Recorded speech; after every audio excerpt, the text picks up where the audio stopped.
മാസമല്ലേ? എന്ത് ചോദ്യമാണല്ലോ നിങ്ങൾക്ക്? നമ്മൾ ചോദിക്കാൻ ഉദ്ദേശിക്കുന്നത് ജനങ്ങൾ അറിയേണ്ട വിഷയങ്ങളാണ്. ജനങ്ങൾക്കും അതേപോലെ നമ്മൾക്കും മനസ്സിലാക്കാൻ പറ്റുന്ന അല്ലെങ്കിൽ മനസ്സിലാക്കേണ്ട വിഷയങ്ങളാണ് നമ്മൾ ചോദിക്കുന്നത്. ഒരുപാട് ആരോപണങ്ങൾ കേൾക്കുന്നുണ്ട്. അതിലിപ്പോ ഒന്ന് ഈ കൊടിമരത്തിനെ കുറിച്ചിട്ടുള്ള ഒരു വലിയ രീതിയിലുള്ള വിമർശനങ്ങളാണ് നടന്നുകൊണ്ടിരിക്കുന്നത്. അപ്പൊ അതിന്റെ ഒരു വിശദീകരണമാണെന്ന് നമുക്ക് അറിയേണ്ടത്. അത് ഞാൻ വ്യക്തമായിട്ട് ഞാൻ പറയാണ്. ആ കൊടിമരം 4 വർഷം ഇവിടെ വീട് താമസിച്ച അന്ന് മുതൽ വെച്ചിട്ടുണ്ട്. വയനാട്ടിൽ ഞാൻ എന്റെ വീട്ടിൽ ആ കൊടിമരം ഉണ്ടായിരുന്നു. അങ്ങനെ ഇങ്ങോട്ട് വന്നപ്പോ എന്താ കൊടിമരം ഇവിടെ നമ്മൾ സ്ഥാപിച്ചു. അങ്ങനെ നമ്മൾ എന്ത് ചെയ്യും, ആ കൊടിമരത്തിന്റെ അടുത്ത് വെച്ചിട്ടാണ് നമ്മള് ഇവിടെ ചികിത്സയുള്ള ദിവസം ഒരു മണിക്കൂർ നമ്മൾ ദ്വാ ചെയ്യും കൊടിമരത്തിന്റെ അടുത്ത് പോയിട്ട്. അങ്ങനെ പിന്നെ ചില പെണ്ണുങ്ങൾ ഉണ്ടാവും ആ കൊടിമരം കെട്ടിപ്പിടിച്ചു. അതൊരു ആരാധനക്കിങ്ങനെ തോന്നി, ഇതൊരു ആരാധന വസ്തുവായി മാറുന്നുണ്ടോ എന്നെന്തായി എനിക്കൊരു സംശയങ്ങൾ. ദിവസങ്ങൾ കുറെ കഴിഞ്ഞു. അങ്ങനെ എപ്പോഴും പെണ്ണുങ്ങൾ അത് പിടിക്കാൻ ആയിരക്കണക്കിന് പെണ്ണുങ്ങൾ വരിക, ആയിരക്കണക്കിന്. അപ്പൊ അത് നമുക്ക് എന്തില്ല, തെറ്റ് തന്നെയാണ്. അങ്ങനെയാണ് ഞാൻ എന്താകുന്നത്, ഒരു ദിവസം ഞാൻ ഇവിടെ ദ്വാ ചെയ്യാൻ പോകുമ്പോ 2 കാക്കകൾ അത് തൊട്ട് തന്നെ സത്യം റമദാൻ മാസം നോക്കാൻ പറയാൻ പറ്റൂലല്ലോ. 2 കാക്കകൾ അവിടെ എന്തുണ്ട് എപ്പോഴും ഇങ്ങനെ കരയും. അപ്പൊ എനിക്ക് മനസ്സിലായി ഇതിലെന്തോ അപ്പോ സ്ത്രീകൾ ഇവിടെ വന്ന് അത് അശുദ്ധിയുള്ളവരൊക്കെ തൊട്ട് അങ്ങനെയൊക്കെ ഉള്ളത് കൊണ്ടായിരിക്കാം എന്ന് വിചാരിച്ചു. ഞാൻ കെട്ടാൻ തീരുമാനിച്ചു. അങ്ങനെ ഇവിടെ സ്വലാത്തിന്റെ മജ്‌ലിസ് നടക്കുന്നതിന്റെ തലേ ദിവസമായി കെട്ടിയത്. പണി പൂർത്തിയായിരുന്നില്ല.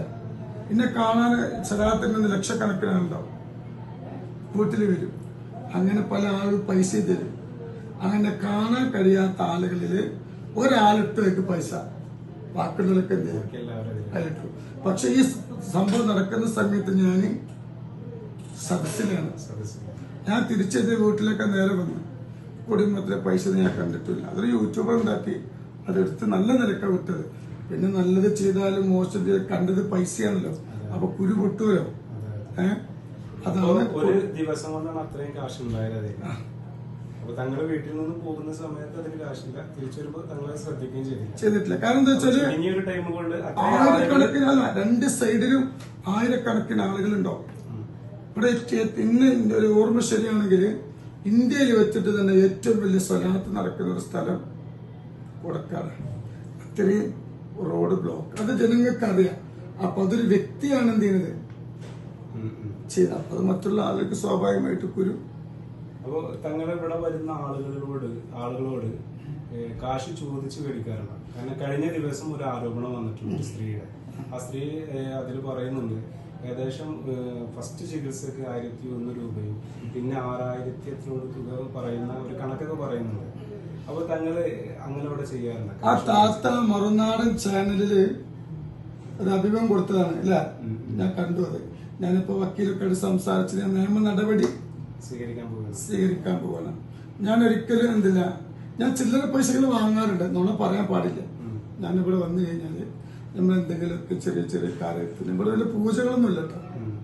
പൂജയും കാര്യങ്ങളൊന്നും ഇതില്ല ഇവിടെ ഇല്ല. ചെറിയ ചെറിയ കാര്യത്തിൽ ചെറിയ ചെറിയ പൈസകൾ നമ്മൾ എന്തുണ്ട് ആളുകളോട് ചോദിക്കും. മനസ്സിലായില്ലേ?